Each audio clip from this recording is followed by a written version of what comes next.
Hello everyone, welcome to IAS Safalta. जैसा कि हमने प्रीवियस वीडियो में बताया था कि हम आपके लिए एक इनिशिएटिव शुरू कर रहे हैं जिसमें हम डिस्कस करेंगे आपके लिए कुछ इम्पोर्टेंट सब्जेक्ट, जिसमें हम स्टार्ट कर रहे हैं अभी इंडियन पॉलिटी। इंडियन पॉलिटी हमने इसलिए चूज किया है क्योंकि Indian polity is the most important subject for all competitive exam like UPSC, UPSC, UPPSC, other state PCS, one day exam, सभी एग्जाम के लिए UPSC Indian polity most important रहने वाला है। और अभी अपकमिंग एग्जाम जो आ रहे हैं आपके, यूपीपीएससी आने वाला है, सीजीपीएससी है और एचपीएससी आने वाला है। बहुत सारे आरओ का एग्जाम आने वाला है, तो बहुत सारे एग्जाम आपके आने वाले हैं। तो इसलिए हम इन सब का ध्यान में रखते हुए इंडियन पॉलिटी का लेक्चर आपके लिए लेकर आए हैं, शुरुआत कर रहे हैं। ये हमारे फर्स्ट क्लास होगी और धीरे धीरे ही आपको सारी क्लासें मिलती रहेंगी। तो आप बने रहिए, हमारे साथ जुड़े रहिए। और इंडियन पॉलिटी में हम जो रेफरेंस लेंगे वो एम लक्ष्मीकांत के 7th एडिशन से लेंगे। तो चलिए शुरू करते हैं। तो सब्जेक्ट शुरू करने से पहले हम चर्चा करेंगे उसके सिलेबस पर, क्योंकि कोई भी एग्जाम हो सब मोस्ट इम्पोर्टेंट रहता है उसका सिलेबस। तो इसमें हमारा सिलेबस रहेगा constitutional framework, system of government, state government, central government, constitutional bodies, union territory, Indian local government, non constitutional body, emergency provision, miscellaneous और करंट अफेयर्स। तो सबसे पहले हम स्टार्ट करेंगे कॉन्स्टिट्यूशनल फ्रेमवर्क से। कॉन्स्टिट्यूशनल फ्रेमवर्क में बहुत सारा सिलेबस रहेगा आपका। तो हम एक एक 10 पार्ट में हमने इसको डिवाइड किया है। 10 पार्ट में अप्रोक्स हर पार्ट में आपके लिए 10 वीडियोस रहेंगी। ज़्यादा बड़ा लेक्चर हम नहीं लेके आएंगे, हार्डली 25 to 30 मिनट का हम लेक्चर रखेंगे। मोस्ट प्रॉब्ली 20 मिनट का रखेंगे, तो जिससे ये धीरे धीरे पढ़ेंगे और एग्जाम अपने आने वाले यूपी पीएससी और यूपीएससी दोनों एग्जाम के लिए एकदम अच्छे से प्रिपरेशन करेंगे। और इस तरीके से प्रिपरेशन करेंगे कि इंडियन पॉलिटी से जो भी क्वेश्चन आने वाले हैं वो कोई भी क्वेश्चन हमारा छूटे नहीं। Let's start constitutional framework. तो कॉन्स्टिट्यूशनल फ्रेमवर्क में क्या क्या पढ़ने वाले हैं हम? हिस्टोरिकल बैकग्राउंड पढ़ेंगे, मेकिंग ऑफ द कॉन्स्टिट्यूशन पढ़ेंगे, प्रियम्बल के बारे में पढ़ेंगे, फीचर्स के बारे में पढ़ेंगे कॉन्स्टिट्यूशन का, basic structure. Basic structure most probably कोई टॉपिक ऐसे नहीं पढ़ेंगे हम, इसको अलग अलग जगह पर अलग अलग तरीके से समझ लेंगे। अमेंडमेंट के बारे में पढ़ेंगे, union and territory of India, article 1 to 4, citizenship 5 to 11, fundamental right 12 to 35, टीपीएसपी 36 to 51 और फंडामेंटल ड्यूटी 51A। तो इतना हम पार्ट 1 में पढ़ेंगे। तो ये जो रहेगा हमारा मोस्ट प्रोबली 10 लेक्चर्स में रहेगा, 10 to 12 लेक्चर में। तो एक एक करके हम धीरे धीरे छोटे छोटे पार्ट में करके सारा कंप्लीट करते जाएंगे। तो let's start historical background. Historical background में हम चर्चा करेंगे 1773 से लेकर 1947 तक के रूल और रेगुलेशन और एक्ट जो भी थे ब्रिटिश गवर्नमेंट के। तो इसमें हम दो पार्ट में चर्चा करेंगे।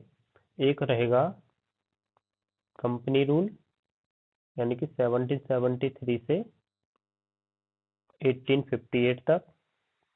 दूसरा रहेगा क्राउन रूल।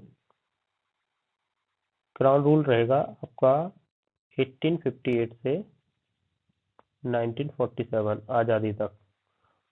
ठीक है, तो let's start regulating act of 1773. It was first step toward the control of affairs of East India Company. तो ये जो कंट्रोल यानी कि इसका थोड़ा बैकग्राउंड देखते हैं। 1600 में ईस्ट इंडिया कंपनी बनती है। 1608 में east India company India I.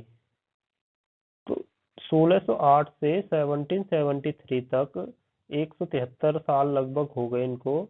तो उसमें इनको पहले कंट्रोल क्यों नहीं किया गया, अब क्यों जरूरत पड़ी? तो ऐसा हुआ कि इंडिया से ट्रेड करना ब्रिटिशर्स के लिए काफी फायदे का सौदा था। वो दिन पे दिन बहुत ज्यादा मुनाफा कमा रहे थे।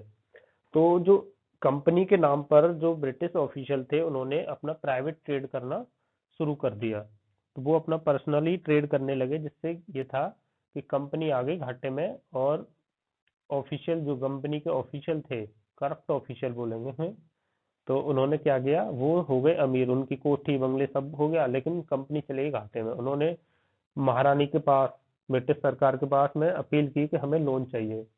तो अब लोन तो दे दिया, लेकिन महारानी ने क्या बोला कि हम इसको अब कंपनी को रेगुलेट करेंगे, कंपनी के अफेयर्स को रेगुलेट करेंगे। तो इस तरीके से कंपनी के रेगुलेशन की बात स्टार्ट हुई। तो पहला एक्ट आया 1773 में।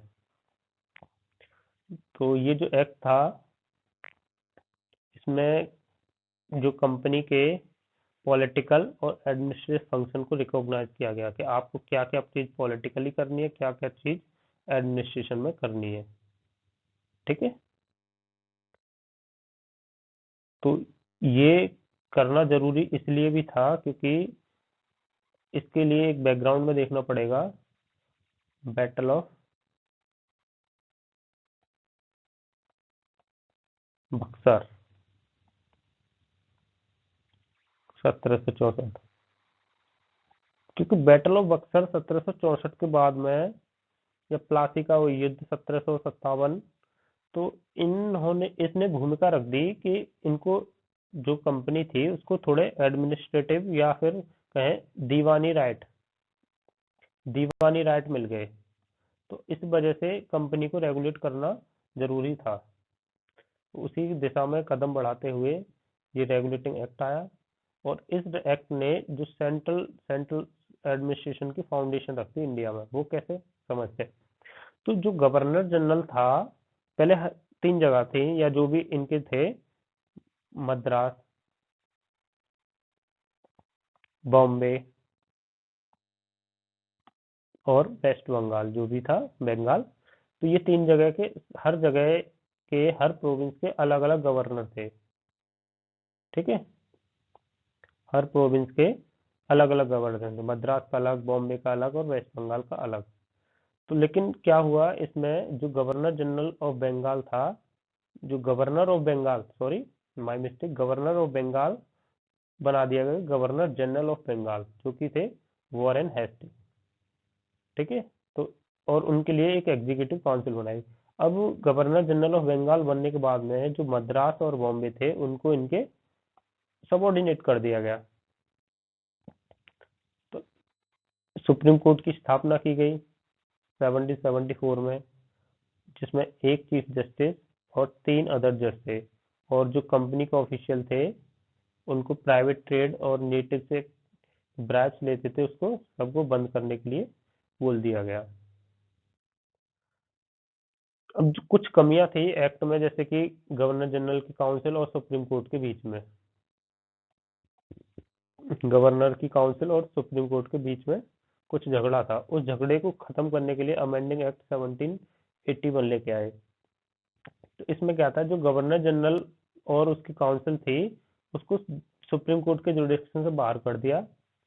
और जो कंपनी के सर्वेंट थे उनको भी सुप्रीम कोर्ट के जुरिडिक्शन से बाहर कर दिया, यानी कि सुप्रीम कोर्ट का क्षेत्राधिकार खत्म कर दिया गया। ये सब किसका क्षेत्राधिकार आ गया, गवर्नर जनरल काउंसिल का। इन्होंने क्या किया, it let down that the appeal from the provincial court, जो प्रोविंशियल कोर्ट थे या लोअर कोर्ट थे, उनकी अपील सुप्रीम कोर्ट में ना जाके कहा जाएगी, गवर्नर जनरल काउंसिल के पास। तो इसने it empowered the governor general council to frame regulation for provincial. यानी कि जो गवर्नर जनरल काउंसिल थी उसको मेन पावरफुल बॉडी बना दिया और उसको सेट कर दिया कि वो जो प्रोविंशियल कोर्ट है उनके लिए रूल और रेगुलेशन तैयार करें। नेक्स्ट आगे बढ़ते हैं। पिट्स इंडिया एक्ट 1784, ये आता है वहाँ उस टाइम के प्राइम मिनिस्टर थे विलियम पिट, उनके नाम पे इसका नाम पिट्स इंडिया एक्ट कहा गया। तो it distinguish between the commercial and political function of the company. अब यहाँ से शुरुआत होती है कि कंपनी में मतलब जो ऑफिशियल थे उनमें आपस में झगड़े होने लगे, तो इसलिए उन्होंने क्या किया, जो कॉमर्स का काम था यानी कि ट्रेड वाला, और पॉलिटिकल अफेयर्स यानी कि एडमिनिस्ट्रेशन वाला, सब दोनों काम को अलग अलग कर दिया गया। कॉमर्शियल और पॉलिटिकल फंक्शन कंपनी के अलग कर दिए गए। तो इसके लिए एक कोर्ट ऑफ डायरेक्टर आए जो कमर्शियल अफेयर्स को देखेंगे, और एक बोर्ड ऑफ कंट्रोल बनाया गया जो पॉलिटिकल अफेयर्स को देखेगा। ठीक है, तो याद रखना, सी फॉर कोर्ट और सी फॉर कॉमर्स, तो यानी कोर्ट ऑफ डायरेक्टर कमर्शियल के लिए,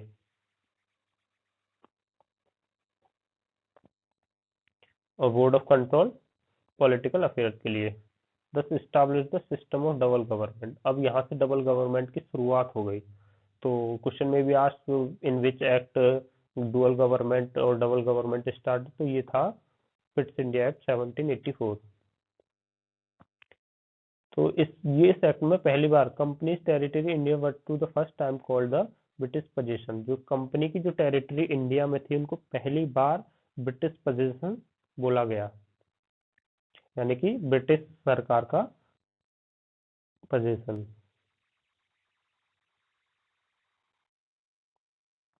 उसके बाद आता है एक्ट ऑफ 1786, यानी कि 1773 में पहला एक्ट आया, 1781 में एक्ट ऑफ सेटलमेंट आया, 1784 में पिट्स इंडिया एक्ट आया, और 1786 में फिर से एक और एक्ट आया। इस टाइम क्या हुआ, जो इस टाइम गवर्नर जनरल थे वो थे Lord Cornwallis, governor general of Bengal. उन्होंने क्या किया, दो डिमांड रखी। To override the decision of his council in special cases, यानी कि जो भी कोई स्पेशल केस होगा उसमें वो जो उनकी जो काउंसिल जो डिसीजन लेगी उसको ओवरराइड कर सकते हैं।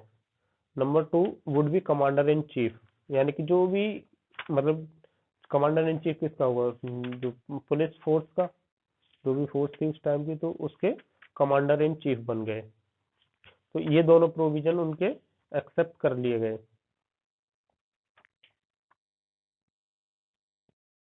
तो याद रखना 1784 पिट्स इंडिया एक्ट में कमर्शियल और पॉलिटिकल फंक्शन को लग किया गया, और इसमें जो गवर्नर जनरल ऑफ बंगाल था उसको मोर पावरफुल बना दिया गया। अब आता है चार्टर एक्ट ऑफ 1793। आज हम डिस्कशन मतलब ये है कि स्टार्टिंग है तो थोड़ा डिस्कशन छोटा रखेंगे। Charter act 1793, it extended the trade monopoly of the company in India for another 20 years, यानी कि 1793 में बोल दिया गया कि आप 20 साल और व्यापार करोगे, 20 ईयर के लिए और बढ़ा दिया गया। Member of the board of control and their staff were to paid out of Indian revenue, यानी कि जो भी कंपनी के ऑफिशियल होंगे, जो भी कंपनी के ऑफिशियल, इवन जो कंपनी के ऑफिशियल ब्रिटेन में होंगे उनको भी जो सैलरी होगी या जो भी इनको पेंशन वगैरह मिलेगी वो कहाँ से मिलेगी, वो मिलेगी इंडियन रेवेन्यू से। उनका जो भी जाएगा वो जाएगा इंडियन रेवेन्यू से। Commander in chief was not to be a member of governor general council unless they are appointed, यानी कि जो कमांडर इन चीफ था वो गवर्नर जनरल काउंसिल का मेंबर नहीं होगा अनलेस दे आर अपॉइंटेड। या इसका मतलब ये है अगर गवर्नर जनरल उसको खुद अपॉइंट करता है तो वो मेंबर हो सकता है, या उसको अपॉइंट किया जाए तो वो मेंबर होगा, अदरवाइज जो कमांडर इन चीफ है वो गवर्नर जनरल काउंसिल का मेंबर नहीं होगा। ओके, तो आज अपना डिस्कशन यहीं तक रखते हैं, ज़्यादा लंबा नहीं करेंगे क्योंकि फर्स्ट डे है, फर्स्ट क्लास है, और धीरे धीरे हम आपके लिए अपना बेस्ट करेंगे, और जितना भी होगा सारा इम्पोर्टेंट, मतलब ये है कि लक्ष्मीकांत का 7th एडिशन आ चुका है, अब उसमें जितना भी इम्पोर्टेंट चीज़ें होंगी A to Z हम सारा कवर कराएंगे। और प्रोबेबली यही रहेगी कि आप 90 to 95% जो क्वेश्चन आएंगे उनको आप डील कर पाओगे, क्योंकि 100% गारंटी कोई नहीं ले सकता। यूपीएससी हो या स्टेट पीसीएस, कोई एग्जाम में कोई भी बंदा ये नहीं बोल सकता, कोई भी टीचर ये नहीं बोलेगा कि मैं 100% गारंटी देता हूँ कि पूरा क्वेश्चन यहीं से आएगा। नहीं, इट्स अनबिलीवेबल और अनप्रोबेबल। तो आज का डिस्कशन यहीं ख़त्म कर दें हम। तो thank you, thank you so much. और आप अगर हमारे चैनल पर पहली बार हैं, पहली बार ही होंगे मोस्ट प्रोबेबली, क्योंकि अभी हमने शुरुआत की है, तो आप हमारे चैनल आइए सफलता को सब्सक्राइब करिए और बेल आइकन को प्रेस जरूर कर लेना, जिससे ये है कि हमारे आने वाले नोटिफिकेशन आपको मिलते रहें। और अभी हम आपके लिए एक चीज़ और प्लान कर रहे हैं, जिसमें हो सकता है कि हम या तो हिस्ट्री या फिर एनवायरनमेंट कोई एक सब्जेक्ट और शुरू करेंगे, मोस्ट प्रोबेबली जल्दी ही कोशिश रहेगी। और अगर इन दोनों सब्जेक्ट के अलावा आपको कोई और सब्जेक्ट ऐसा चाहिए कि जिसमें आपको ये है कि वो सब्जेक्ट शुरू करना है, तो आप उसके लिए कमेंट बॉक्स में बता सकते हैं। अगर किसी भी सब्जेक्ट को मोर देन 20 वोट मिलेंगे, किसी भी सब्जेक्ट के अगर मोर देन 20 वोट होंगे, तो हम उस सब्जेक्ट को फिर शुरू करेंगे। तो चॉइस इज योर्स, आपको सेलेक्ट करना, आपको डिसाइड करना आपको क्या चाहिए।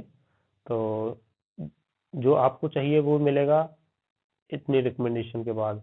लेकिन जो हम देने वाले हैं वो अभी पॉलिटी शुरू हो गया है, और बहुत मोस्ट प्रोबेबली बहुत जल्दी ही आपके लिए हम हिस्ट्री वगैरह या जो भी है शुरू कर देंगे।